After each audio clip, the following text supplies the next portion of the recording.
கர்த்தருடைய பரிசுத்த நாமத்திற்கு ஸ்தோத்திரம் உண்டாவதாக. கடந்த பதிவில் ஊட்டிக்கு சென்று அந்த இடத்துல ஆண்டவர் காட்டின தரிசனத்தின்படி அவங்க ஒரு லேடிகிட்ட கேட்டு அவங்க காந்தல் என்கிற ஒரு பகுதிக்கு எங்களை போக சொல்லி அங்கே ஒரு ஊழியக்காரர் பர்னபாஸ் ஐயா அவர்களை சந்தித்து அந்த அழிவினுடைய காரணங்களை குறித்து பகிர்ந்து கொள்ள ஆண்டவர் கூறியதை நான் உங்களோடு கூட பகிர்ந்து கொண்டேன். அதுக்கப்புறம் அந்த ஐயா அவங்க என்ன பண்ணாங்கன்னா, பல முறை எங்களை மேலே வர சொல்லி அவங்க சபைகளில் மற்றபடி அவங்க அருகாமையில் உள்ள எல்லா சபைகளில் எல்லாம் எடுத்து பயன்படுத்துகிறாங்க. ஒரு கன்வென்ஷன் கூட்டத்தில் கூட எடுத்து பயன்படுத்தினாங்க.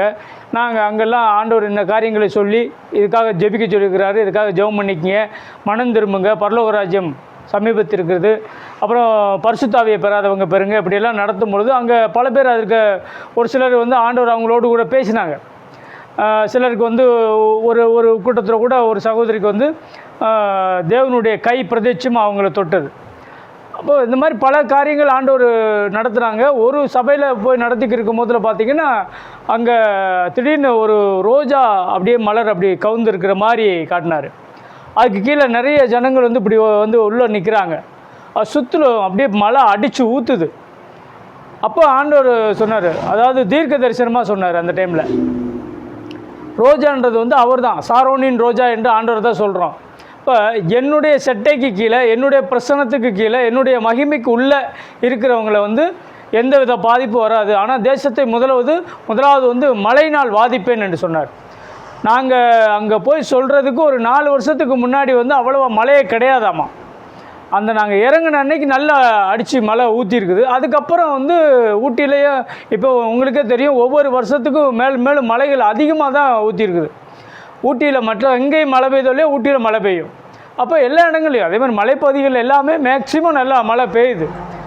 இந்த எல்லினோ லானினோ இந்த மாதிரிலாம் சொல்கிறாங்க இல்லையா. அப்போது இங்கே இந்திய தேசத்தில் மழை இல்லாதபடிக்கு பாதிக்கப்படுன்னு கூட வரும் நாட்களில் சொல்கிறாங்க. அது எப்படி? ஆனால் அன்னைக்கு ஆண்டவர் என்று சொன்னது, தேசத்தை இந்த பூமி அதிர்ச்சியும் இந்த கொள்ளை நோய்கள் இதெல்லாம் வர்றதுக்கு முன்னாடி மழையினால் நான் பாதிப்பு அதிகமாக வரும்படிக்கு செய்வேன்னாரு. இதெல்லாம் அப்போது நடந்தது. அப்போது நான் ஆண்டவர்கிட்ட கேட்டேன், ஆண்டவர் இது ஏன் இவ்வளவு பாதிப்பு வரணுமா?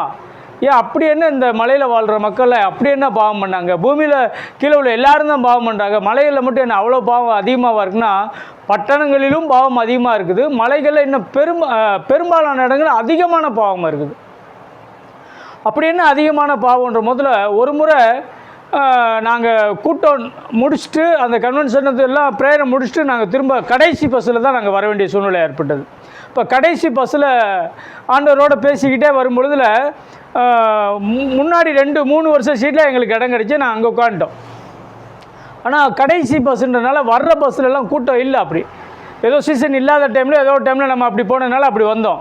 ஆனால் பின்னாடிகள்லாம் ஒவ்வொரு சீட்லேயும் ஆளுங்க உட்காந்துருக்காங்க, அலக்கலக்காக உட்காந்துருக்குறாங்க. நான் உட்காந்துருக்கேன். இந்த சைடில் ஒரு புருஷ மண்டாட்டி ஒரு 3 பேர் அப்படியே தனித்தனியாக உட்காந்துருக்குறாங்க. இப்போ ஆண்டவர் சொல்கிறாரு, ஏன் ஆண்டவர் இப்படியெல்லாம் இவ்வளவு பாதிப்பை ஏற்படுத்தி இவ்வளவு ஜனங்கள் அழிய வேண்டுமா அப்படின்னு சொல்லி, அப்படியெல்லாம் அழியிற அளவுக்கு அப்படி என்ன பெரிய பாவம் பண்ணிட்டாங்க, ஏன் இப்படி உதகைக்கிலேருந்து மலைகள்லாம் இப்படி பட்டங்கள் தூரம் அழிப்பேன்னு சொல்லிக்கிறீங்களேன்னு சொன்ன போதில், நீ 1 நிமிடம் எழுந்து பின்னாடி போ அப்படின்னாரு. 1 நிமிடம் எழுந்து பஸ்ஸில் கீழே வந்துக்கிட்டே இருக்கு அந்த பஸ்ஸு, நீ பின்னாடி வாண்டாரு. ஊட்டியிலேருந்து மேட்டுப்பாளையம் வர்றதுக்குள்ளே கிட்டத்தட்ட எத்தனை கிலோமீட்டர்லாம் எனக்கு தெரியாது, ஆனால் வர்ற வழியில் நீ பின்னாடி போ அப்படின்னாரு.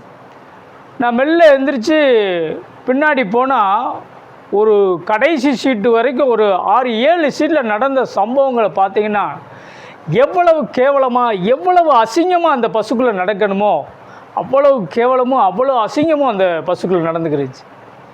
சோதோம் கொமோரோ பட்டணத்துடைய அழிவு அங்கே உள்ளே நடந்துக்கிறது. எல்லாருமே முகம் சுளிக்கக்கூடியதான சம்பவம் தான் அது. விபச்சார பாவம் உள்ளே நடக்கு பஸ்ஸுக்குள்ளே. ஒரு உதாரணத்துக்கு சொல்கிறேனே, ஒரு மஞ்சள் கயிறு கட்டின ஒரு வயசு பிள்ளை இங்கிட்டு ஒருத்தர் உட்காந்துருக்கேன், இங்கிட்டு ஒருத்தர் உட்காந்துருக்கேன், நடுவில் உட்காந்துருக்கா, காலை ஒரு மேலே போட்டிருக்கிறா, தலையை ஒருத்தர் மடியில் வச்சு படுத்து கிடக்கா. என்னடா இப்படி வந்துக்கிருக்குன்னு சொல்லிவிட்டு நான் அப்படியே மூச்சுவிட மாட்டேன். சரி ஒரு வேளை எப்படி என்னமோன்ட்டு நான் முன்னாடி வந்துட்டு முதல் சொல்லிச்சுட்டு உட்காந்துட்டேன். உட்காந்த போதில் அந்த சைடில் உட்காந்துருந்த ஒரு ஃபேமிலியில் இருந்த ஒரு என்னோடய ஏஜ் உள்ள ஒருத்தர், இப்போ உள்ளல அப்போ நான் சொல்கிறது 2012, ஒரு 10 வருஷத்துக்கு முன்னாடி வைங்களேன். அவர் செக்யூரிட்டி வேலை பார்க்குறவர். அங்கே வந்து செக்யூரிட்டி வேலை பார்க்குறவர் வந்து என்னண்ணே நீங்கள் ஊருக்கு புதுசா அப்படின்னாரு. ஆமாம், இப்போ தான் மேலே சும்மா இப்போ மீட்டிங்காண்டி போயிட்டு வந்துக்கிறீங்க அப்படின்னேன். இந்த நாய்களாம் அப்படி தாங்க பண்ணுதுங்க. நான் எல்லாம் ராஜியில் வந்து நாங்கள் வெளியில் செக்யூரிட்டி வேலை பார்க்குறோம், உள்ளே வந்து ரிசப்ஷன்லேயும் நாங்கள் இருப்போம். இந்த ஒரு தாலியை போட்டிருக்கா பார்த்தீங்களா, அந்த தாலியை போட்டுட்டு இவன் அண்ணே இவன் புருஷன்ட்டு ஒரு லாட்ஜில் வந்து உட்காருவான், ரூம் எடுத்து தங்குவாங்க. அப்புறம் அப்படியே வெளியில் வந்துட்டு குண்டூரில் வந்துட்டு இவன் அண்ணே இவன் புருஷன் சொல்லிட்டு இன்னொரு இடத்துல போய் தங்குவாங்க மறுநாள். இந்த சோழி தாங்க அங்கே நடக்குது. இந்த மாதிரி நிறைய போலி தாலிகள், போலி புருஷன்மார்களை கூப்பிட்டு நிறைய வந்துக்கிருக்காங்க அப்படின்னு சொல்லி சொன்னார். எனக்கு அப்படியே என்ன பண்ண இதெல்லாம் என்னத்தை சொல்கிறது. இப்போ பட்டணத்தில் தான் அப்படின்னா கிராமங்களே அப்படி தான் நிறைய இடங்களில் நடக்குது. இதெல்லாம் வந்து ஒன்றும் சொல்கிறதுக்குல விபச்சார வேசித்தனப்பவும் கூட கூட அழிவு வேகமாக நெருங்கிருச்சுன்னு அர்த்தம். சோதோம் கொமோரோ பட்டணத்தினுடைய அழிவு நமக்கு முன்னுதாரணம். சோதோம் கொமோரோ பட்டணம் வந்து அக்கினினால் அழிக்கப்பட்டது. இந்த பூமி மொத்தமும் பாவத்தினால் அதிகரித்ததுனால ஒரு முறை தண்ணீர்னால் அழிக்கப்பட்டது. ஆனால் இப்போது இயேசு கிறிஸ்துவினுடைய வருகைக்கு முன்னாடி ஆண்டவரே சொல்லியிருக்கிறாரு, சோதோம் கொமோரோ பட்டணத்தில் என்ன நடந்ததோ, லோத்துனுடைய நாட்களில் என்ன நடந்ததோ அதே போல தான் இப்போவும் சம்பவிக்கும், என்னுடைய வருகைக்கு முன்னாடி இருக்கும் இந்த பூமி அப்படின்றார்.